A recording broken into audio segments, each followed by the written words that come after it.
Baik, selamat sore untuk kita semua. Perkenalkan, nama lengkap saya Maria Isabella Muido, NIM 17230300027. Mata kuliah, kajian seminar, dan masalah-masalah sosial. Pada kesempatan ini, saya akan sedikit menjelaskan poin-poin utama dari laporan riset nasional. Yang pertama, laporan nasional yang berbeda menekankan jenis pokok yang berbeda. Beberapa telah terfokus tentang keadaan umum penelitian. Hal ini tentang konten penelitian atau implikasi lainnya.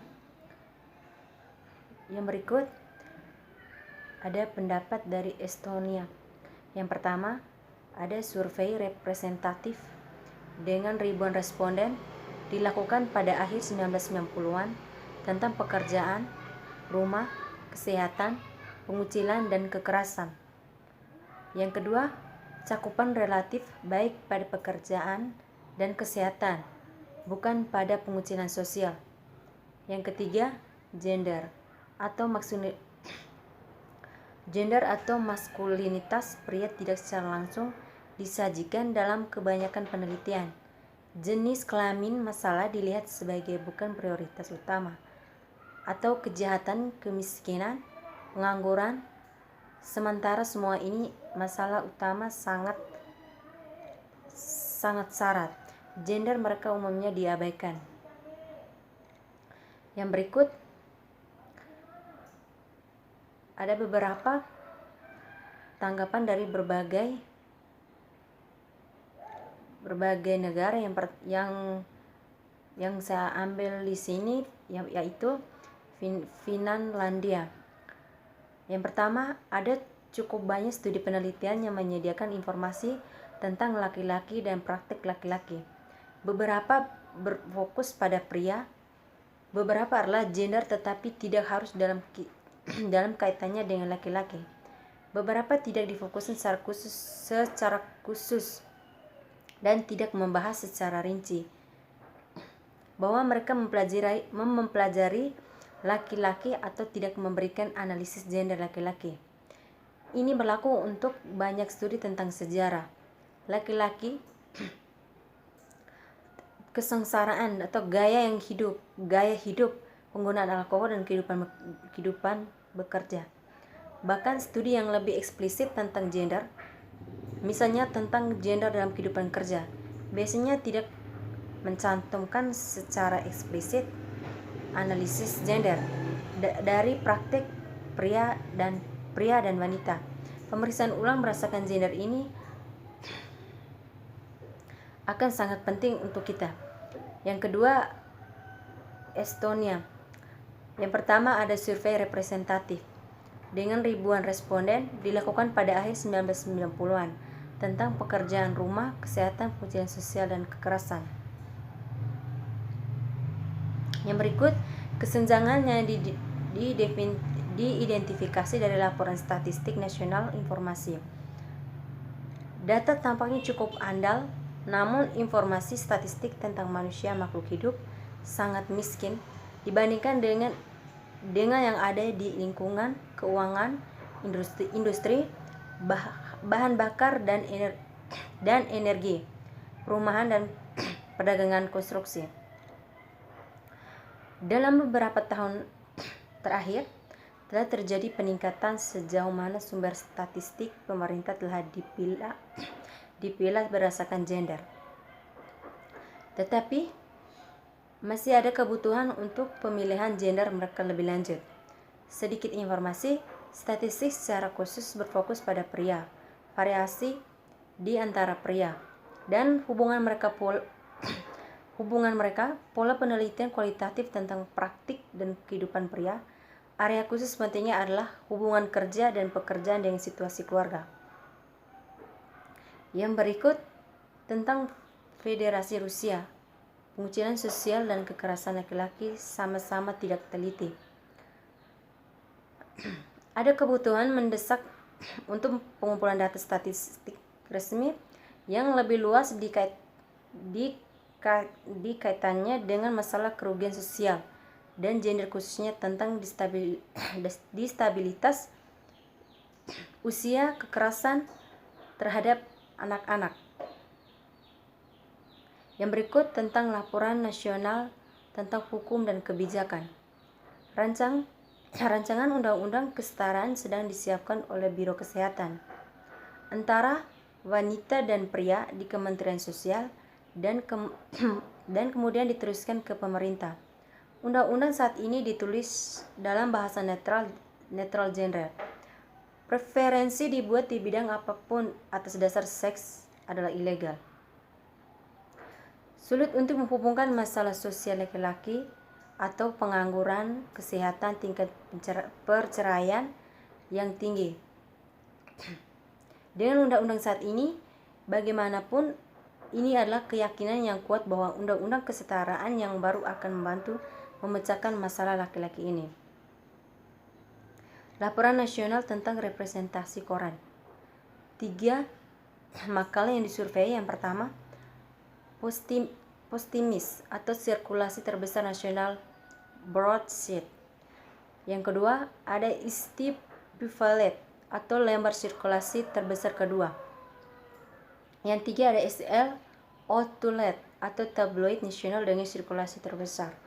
Koran-koran ini menerbitkan beberapa artikel pada laki-laki, tetapi ini biasanya dengan cara agenda atau gender implisit. Yang berikut laporan nasional tentang representasi koran.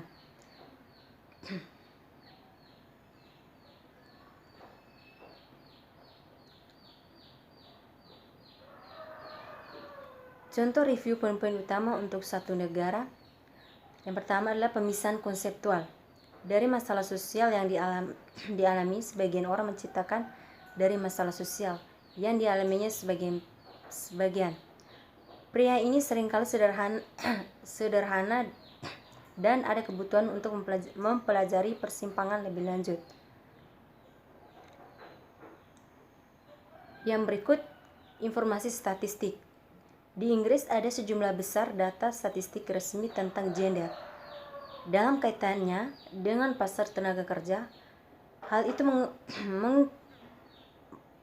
itu mengerdilkan jumlah data topik lain. Bahkan topik yang cukup banyak dibahas seperti kriminal. Ada kebutuhan mendesak untuk pengumpulan data statistik resmi yang lebih luas yang terkait dengan masalah kerugian sosial dan gender, khususnya tentang disabilitas, seks, usia, kekerasan pria terhadap anak-anak.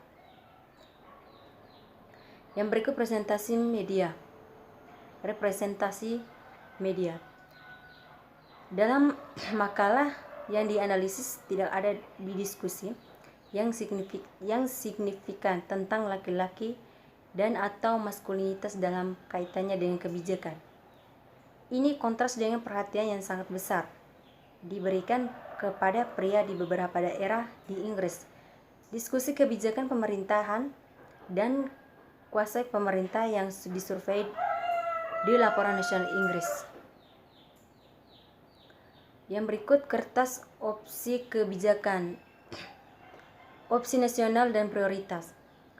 Tujuan keseluruhan dari jaringan riset adalah untuk mengembangkan empiris, teoritis, dan hasil kebijakan tentang gender pria dan maskulinitas. Jaringan riset berfokus pada 2 pertanyaan gender yang terkait erat.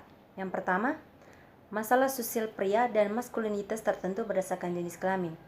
Dan yang kedua, problematisasi sosial yang lebih umum dan bergender tentang laki-laki dan tertentu. Konteks kebijakan nasional dan 4 bidang kebijakan di tingkat nasional. Konteks nasional dari pilihan kebijakan. Laki-laki dan maskulinitas dipahami sebagaimana diatur dalam konteks kebijakan yang berubah. Terjadi perubahan sejarah besar dalam bentuk maskulinitas dan praktik pria. Namun, ada juga kegigihan dalam beberapa aspek pria dan maskulinitas dalam penggunaan kekerasan, dan sebagian besar lainnya posisi hierarki.